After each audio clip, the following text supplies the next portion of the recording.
Hello, this is Dr. Tim Sandle, and it's my pleasure to introduce this preview to my upcoming webinar with Thermo Fisher.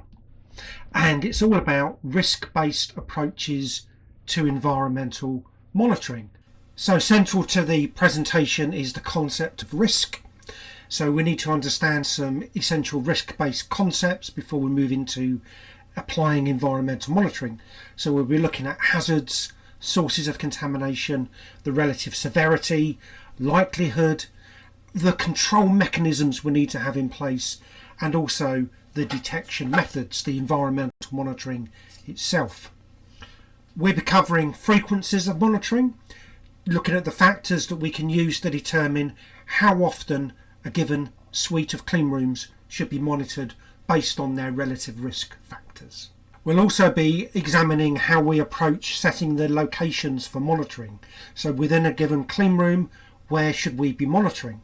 And we'll be considering factors like where people are, how goods get in, how materials get in, how product gets in, whether there's open processing, flows, and so on. We also need to take account of the environmental monitoring history within the room.